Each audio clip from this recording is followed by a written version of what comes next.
కల్పన, ఎవరు కావాలి? అభి కావాలి. కల్పన, నువ్వే కావాలి. నేను మీ అక్కనమ్మా. నీ కళ్ళ ముందుకొచ్చి కూడా మీ అక్కనని చెప్పుకోలేకపోయినా దౌర్భాగ్యరాలి. హలో అభి, ఒక్కసారి ఇక్కడికి వచ్చాడవా? నువ్వు నీకు సిగ్గు లేదు? లేదు. నువ్వు స్వార్థాన్ని విన్నా కాదు. నీ అంత బరి తెగించిన అర్థాన్ని ప్రపంచం ఎంతవరకు చూడలేదు.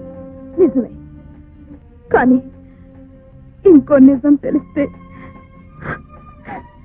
ఇలాంటి రాక్షసి ప్రపంచంలోనే ఉండదనుకుంటావు.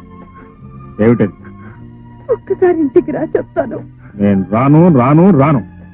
మళ్ళీ ఎప్పుడు ఫోన్ చేయదు ఇక్కడ.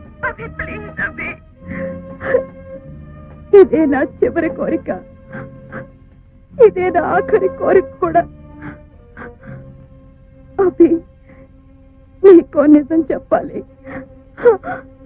నా గురించి కాదు, నువ్వు పెళ్లి చేసుకోబోయే కల్పన అక్క గురించి.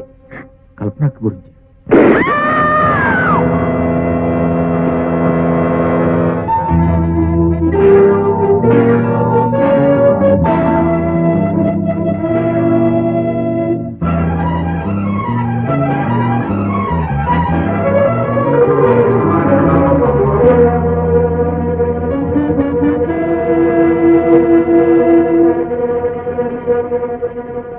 అభి,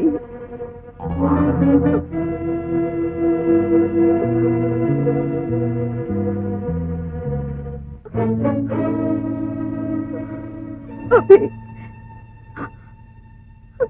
నువ్వు వస్తావనుకోలేదు. పాపానికి శిక్ష పడాలి, పడింది. వద్దు, నన్ను ఇలాగే పట్టుకో. నీ ఒళ్ళో నన్ను ఇలాగే ఉండని. Hello, police station. కల్పన మీ చెల్లిలా?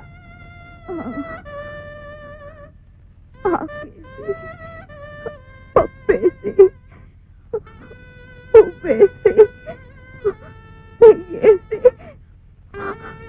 ఇవాళ చాలా ఆనందంగా ఉంది. నా చెల్లెలకి నువ్వు దొరికావు. I'm very happy.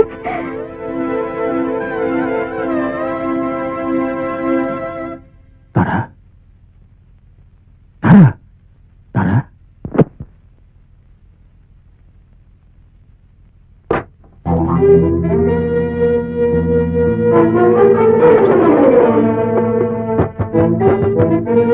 నీకు తెలియదు, ఇంతవరకు నేను కొన్ని వందల సార్లు కోర్టులో హాజరయ్యాను. కొన్ని వందల సాక్ష్యాలు ఇచ్చుంటాను. ఎంతసేపు సాక్ష్యం న్యాయం జరిగింది కానీ నిజానికి న్యాయం జరగలేదు. ఇప్పుడు నేను పోలీసులు పట్టుబడితే నేను నిర్దోషం నిరూపించుకునే అవకాశం కూడా నాకు. వద్దండి, మీరు పారిపోయి తప్పు చేస్తున్నారు. మీరు చూస్తున్న గుడ్డి లోకలాగే చట్టం కూడా గుడ్డిదనుకుంటున్నారు. మీరు మారిందే నిజమైతే పోలీసులకు పట్టుబడిపోండి. పోలీసుల నుంచి తప్పించుకొని పారిపోయేవాడు నా భర్త కాకూడదు. బాబు, కల్పనే కాదు, నేను అదే చెప్తున్నాను. ఇక్కడి నుంచి పారిపోయావో నా మీద ఒట్టే.